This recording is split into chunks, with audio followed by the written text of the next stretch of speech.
But we're going to kick things off with a note from the Observer that came out yesterday that has said that Nigel McGuinness has been furloughed by WWE. So apparently there was a report when they had Black Wednesday and they released or furloughed reportedly 40% of their staff.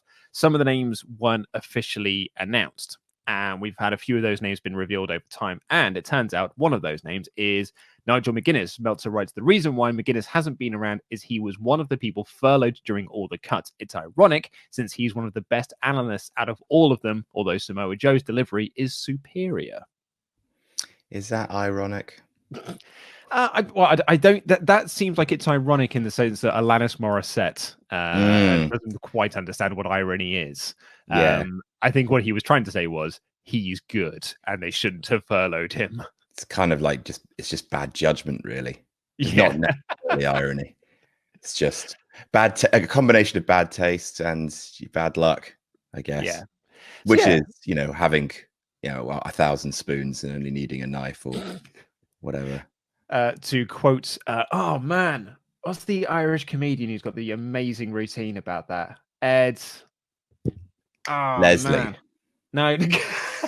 Yes, Ed Leslie. Ed Byrne is who you're thinking of. Ed Byrne, thank you very much. Who has 10,000 spoons? Collectively, out of all of us, we don't have 10,000 spoons between us. But yeah, it kind of sucks for Nigel McGuinness. But the one sort of bright side I'm supposed to take from this is that the furloughed staff that have included people like Shane Helms and some of the backstage producers are thought to have been, they will be brought back once all of this is done and dusted. Yeah.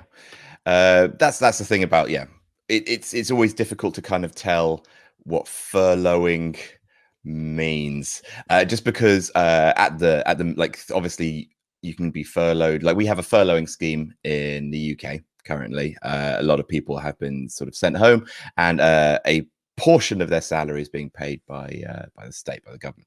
And unfortunately, like, as time has gone on, because that scheme is supposed to only last for a little bit, some people who are being furloughed are now being let go just because, like, the scheme has had to be changed. So it's difficult to tell, like, at what stage does a furloughing become a dismissal. So obviously, like, when Black Wednesday happened, a lot of people were released and a lot of people were furloughed, and it seemed like on the production side of things, like producers and agents and stuff like that, was more furloughing, but talent was released. So it's just like, well, what? So does that mean released talent might come back? You just, because they're independent contractors, you can't call them furloughed? What, like, how permanent is all of this? It's difficult to kind of wrap your head around, but it's very sad. Like, Nigel is great. It's just, yeah, I'm gutted not to. I thought there was something like I was missing on NXT, and I was like, oh yeah. I don't watch a lot of NXT UK. I just assumed he was over there. Didn't know he was gone.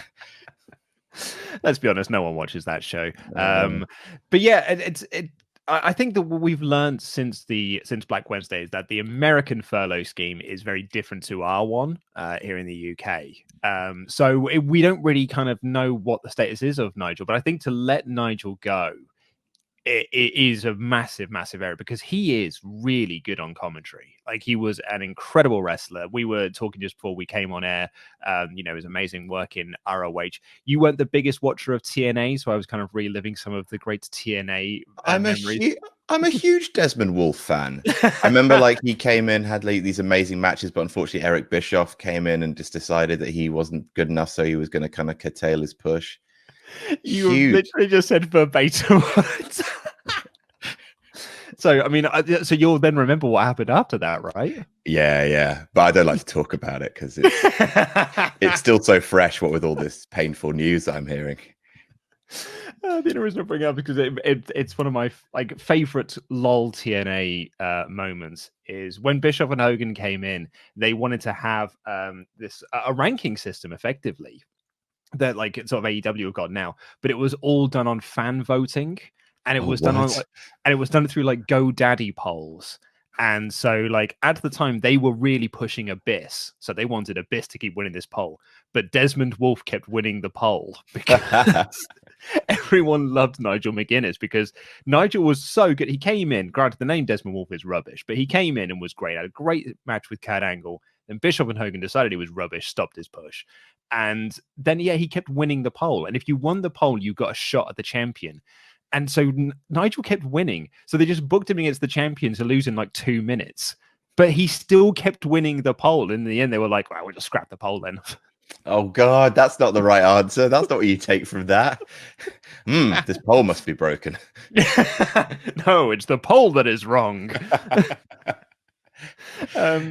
Yeah, but I think like Nigel has been so good on commentary for NXT. I think him and Morrow are my favorite commentary duo in wrestling at the moment. Like outside of like Kevin Kelly and Don Callis, I love over in New Japan. But at least when they were working together in New Japan. But yeah, in sort of North America, I love Morrow and Nigel. Yeah, they are like that is sort of like the purest distillation of NXT. They both. It's weird. They both have the. It's weird to see an announced team which is made up of people who are half and half color and half like play-by-play, because Marrow is play-by-play but provides easily the most emotion of anyone watching it. And same with Nigel. Like whenever he gets really high pitched, I can't do a Nigel McGuinness impression. But you're so good at your impressions. Thanks. I haven't yet to hear back from Dean Ambrose on what he thought of mine. At least you avoided a Becky Lynch one in your most recent fantasy booking. I almost went for it, but then I just remembered that the OSW boys would drag me into a car park and beat the shit out of me. Oh, I've sworn again. And I swear now, mate, I've got to do an edit now. I've sworn. I'm sorry. I'm so sorry. It's so early, Luke. You come to work an hour early to do this stuff. You make me wake up at 9 a.m. to record this for the people. That's what you get. That's what you get. A little bit of extra work. I was up 2 hours before that getting this show ready, mate. I know. I'm coddled. But I had to write a booking. I just had 5 days off in a row because it's my holiday.